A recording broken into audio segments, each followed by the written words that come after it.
Hi everyone, today I'm doing the big one. I am ranking the Beatles albums.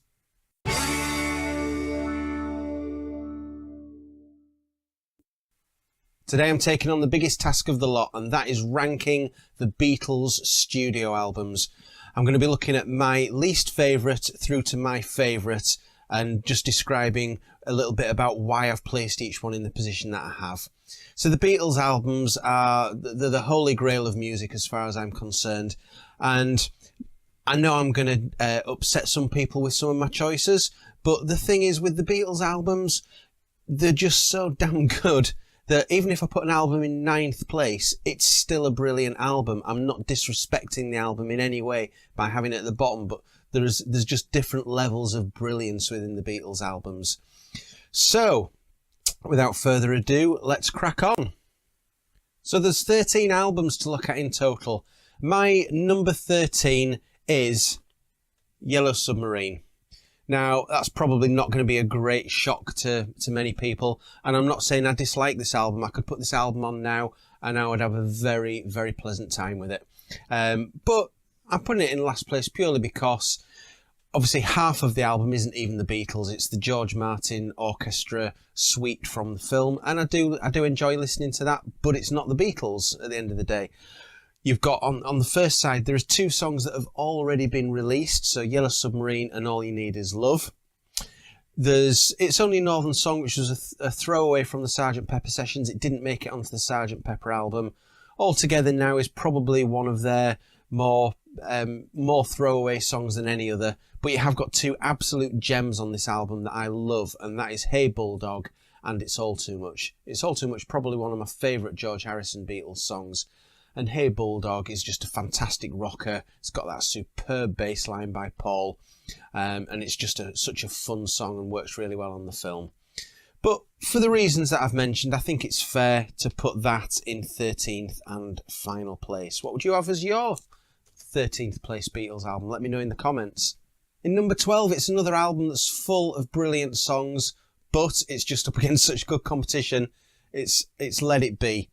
And the reason I've gone for this is that it's probably not the album that we would have had the Beatles been fully committed to the cause of working together and getting this album out. Phil Spector probably wouldn't have been involved, I'm pretty sure of that. But when you look at the quality of some of the songs on here, Let It Be, Get Back, The Long and Winding Road, Across the Universe, and one of my favourite Beatles songs on this album, which is I've Got a Feeling. They're brilliant songs, but it's just not as cohesive a Beatles album as most of the others, and it didn't have the sort of love from each of the individual members that the final result that the other albums probably had. So for that reason, I'm putting it down in 12th place, but still full of brilliant songs. That's Let It Be. At number 11, this was a tough one. I'm putting from 1964, Beatles For Sale. Now, there's still a lot to love about this album, even the fact that it exists in the first place. 1964 was probably the most crazy year that any band in history has ever had. And the fact that they could still find time to put out an album at the end of the year is ridiculous, to be honest. And I think some of the tiredness shows a little in some of the songs, but there's still a lot to love on here. No Reply is a great opener, and what I would say is one of the great qualities about the Beatles was their harmonies, and I think there is a case for putting this album right at the top of the rankings if you were talking about a harmonies album. So things like Babies in Black, I Don't Want to Spoil the Party. There's some superb harmonies on here, and great little songs like I'll Follow the Sun. But overall, again, it's just overshadowed by the brilliance of some of the other albums. So I'm putting Beatles For Sale as my number 11. Number 10. If I'm going to upset people with any of my rankings, it's likely to be this one. Still a brilliant album, but I'm putting A Hard Day's Night at number 10. And I feel almost bad saying it, but I've looked through and I feel I can justify it to myself in terms of it, my favourites. So it is absolutely classic songs. It's A Hard Day's Night, If I Fell, And I Love Her, Can't Buy Me Love, Things We Said Today, I'll Be Back. That's number 10. It just shows the genius of the band, I think.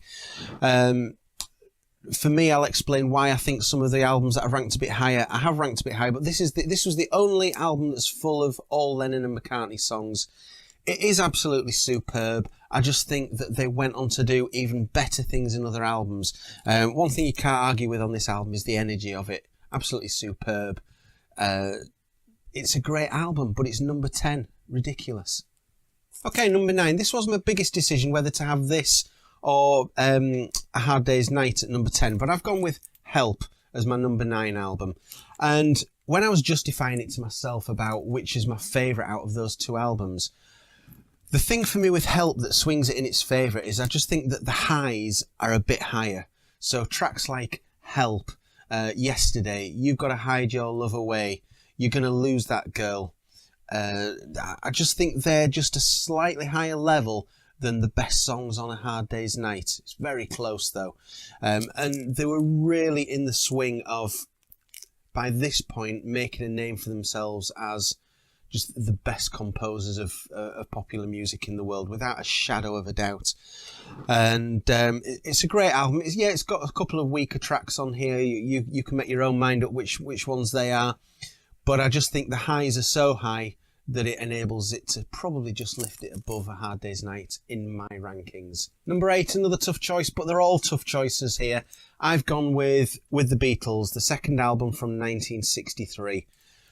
The energy on this album is absolutely incredible, right from the opening second of It Won't Be Long. Now, a few months ago, I had the absolute privilege to sit in a room with Mark Lewison, the famous Beatles author, and quite a few other people, and listen to an original 1963 mono copy of this album. And it was just incredible. On a great system, with a fantastic original pressing. It sounded absolutely so superb, and it was like being taken back to 1963. And yeah, the energy shines through on this album. But there's a lot of cover versions still. They were understandable. They're still doing a lot of cover versions at this point. And so for that reason, because sort of probably almost half of the album isn't Beatles songs, although they're great covers, I'm putting this down as my number 8. But still, like all the others, a fantastic album. Okay, my number 7 most favourite Beatles album is Magical Mystery Tour. Again, the quality of the songs on here is absolutely stunning. Strawberry Fields Forever, just probably one of the greatest achievements in pop music history. Penny Lane, the title track, The Fool on the Hill, I Am the Walrus, absolutely amazing. And I've put it down at number 7. And again, it's incredible an album this good could be at number 7 in one band's list on my rankings. Again, it just shows how great that they were. And yeah, it's a superb album, but they just did 6 that I prefer. Astonishing. Number 6, I appreciate I've probably ranked this higher in my rankings than a lot of people would in theirs. I've gone with Please Please Me, the debut album from 1963. And the main reason I've ranked it so highly is because I just think it was a stunning achievement, the fact that the vast majority of this album was recorded in one day in a 12-hour session. Twist and Shout, the performance that John Lennon gave at the end of that day, he knew that he had one chance to nail it, and he put in one of the best vocal performances that's probably ever been done in rock history. You've also got 2 of my favourite Beatles songs on here, probably top 10 Beatles songs for me, and that's Please Please Me and There's a Place. Absolutely superb. Kicking it off with I Saw Her Standing There, one of Paul's great early rockers. I just think this encapsulates the early Beatles sound so well. It's an album that I come back to again and again. I absolutely love it. And that's my number 6, Please Please Me. Okay, the top 5. Now, any of these albums that are left in the top 5, if they'd been done by any other band in history, it would almost certainly be their number 1 album. So to be putting something as good as this that I'm about to show you at number 5 feels really harsh, but, well, it's their own fault. They were just too damn good. I'm going with Rubber Soul. I understand plenty of people would have Rubber Soul at number 1, number 2, etc. And that's fantastic, because it's a stunning album, one of the great albums of the mid-1960s. The period where they were really starting to think more creatively about the songs. It wasn't just love songs, and they were expanding the mind with things like Norwegian Wood, Drive My Car, Nowhere Man. In My Life, John's sort of beautiful song. It's just a fantastic album. What more can I say that's been said about Rubber Soul and that cover? I enjoy the story about the cover, about how they were being shown the photographs that had been taken, and they were projecting the images onto a card, and so the image was projected straight onto the card, and the card slipped, and as it slipped, it elongated the faces on because it was being projected on there, and they just went, "That's brilliant! Can we have that?" Well, I suppose you can. So we've ended up with this fantastic cover as a result of an accident. Brilliant album, but number 5, wow. Okay, my number 4 now. Such is the brilliance of this band that the album that I'm putting number 4 for them, I could easily also make a case for it being the greatest album of all time, and that is Abbey Road. Now, there are 2 albums in history that I regard as what I would call a perfect album. That is, couldn't be bettered in any way. One of them is The Bends by Radiohead. The other, arguably for me, is this.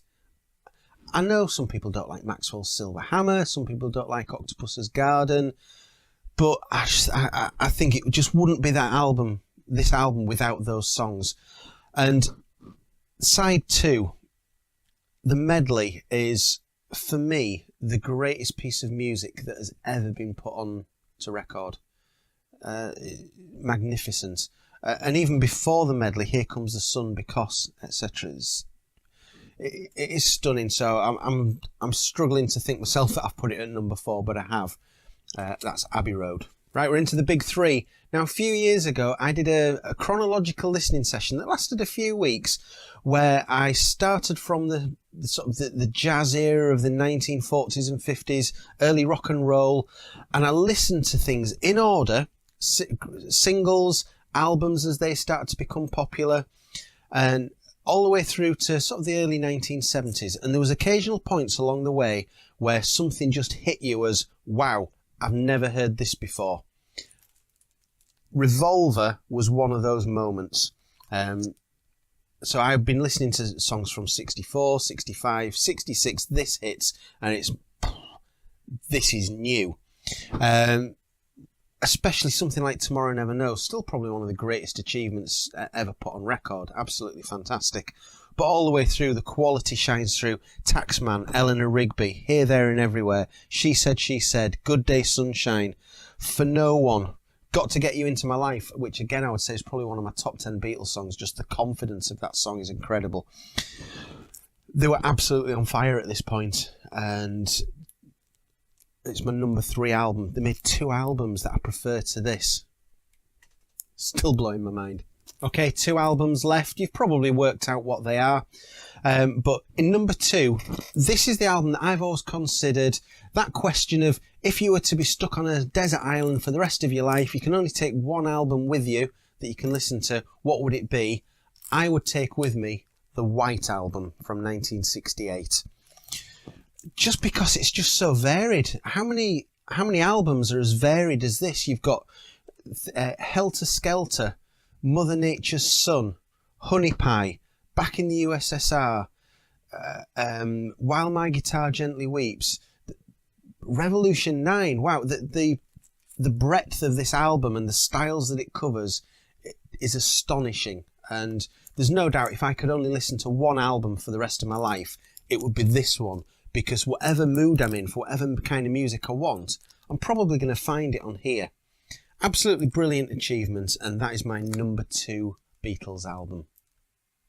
So number 1, you've probably guessed what it is. My favourite Beatles album from 1967 is Sgt. Pepper's Lonely Hearts Club Band.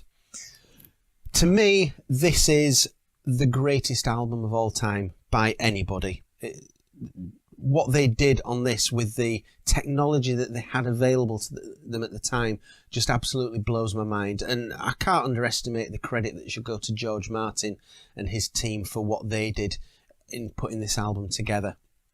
So when I was a kid, my mum and dad had a few Beatles albums, not many, but this was one of them. And when I was in the house on my own, I'd regularly pull this album out and I'd be devouring that back cover, the fact that the lyrics were on the back of the album, which my mum and dad's record collection from the 60s, none of the others had this.